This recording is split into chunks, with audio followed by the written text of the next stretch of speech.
এটা কি মানে মাননীয়ার কি নতুন বাজেট? ভিক্ষার রেটটা বাড়ানো হয়ে গেছে। এরপর তো দেখবো ভিখারিদেরকেও তো রাস্তায় দেখবো যে 10 টাকা দিলে তারা নেবে না, তারা বলবে মাননীয়া তোমাদের 1500 করে দিচ্ছে, আমাদেরকে 15 টাকা ভিক্ষা দাও। আজকে তো আমাদেরকে বঙ্গবাসীকে, মহিলাদেরকে তো পুরো ভিক্ষাতে নামিয়ে দেওয়া হয়েছে।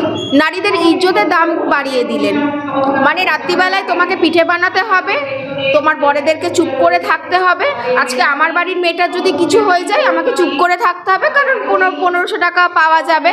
বললেই তো বলবে আমি রেট বাড়িয়ে দিচ্ছি। এতে কোনো শিল্প নেই, বঙ্গেতে কোনো ইজ্জত নেই, নারীদের সম্মান সুরক্ষা নেই, সেখানে শুধু ভাতা ভাতা মানে ভিক্ষাতে নামিয়ে দিয়েছে। মানে মহিলাদের তো মানে বুঝতেই পারছি যে মহিলাদের ইজ্জতের কোনো দাম নেই, সেখানে উনি ভাতা দিয়ে ভিক্ষা দিয়ে, কারণ আমরা ইজ্জত বিক্রি করতে নামিনি যে আমরা চাইবো যে তার রিটার্ন কিছু দেওয়া হোক। যদি ইজ্জতই বিক্রি করবার থাকে তো ইজ্জত বিক্রি যেখানে কেনা বেচা হয় সেখানে না মহিলারা চলে যাবে। আপনার ওই 1500 টাকা নিয়ে তারপরে কি পিঠে পার্টি অফিসে আপনার গিয়ে কি পিঠে বানাতে যাবো আমরা?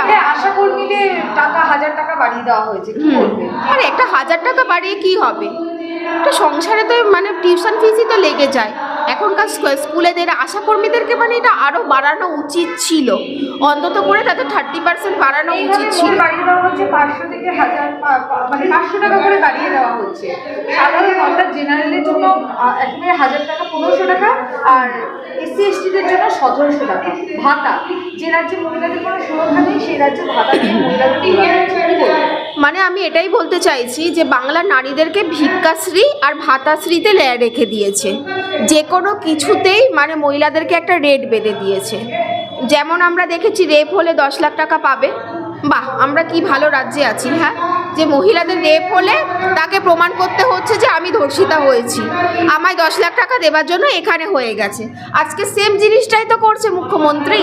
নারীদের ইজ্জতের দাম বাড়িয়ে দিলেন, মানে রাত্রিবেলায় তোমাকে পিঠে বানাতে হবে, তোমার বড়দেরকে চুপ করে থাকতে হবে। আজকে আমার বাড়ির মেয়েটার যদি কিছু হয়ে যায় আমাকে চুপ করে থাকতে হবে, কারণ 1500 টাকা পাওয়া যাবে।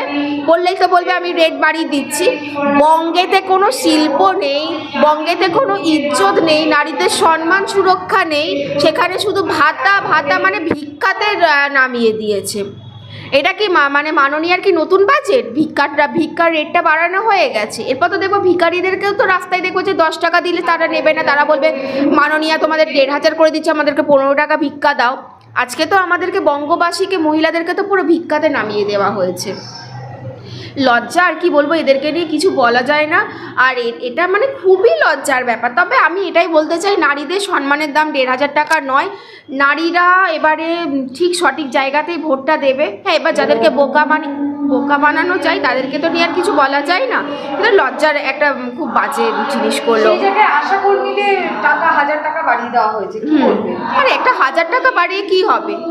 একটা সংসারে তো মানে টিউশন ফিসই তো লেগে যায়।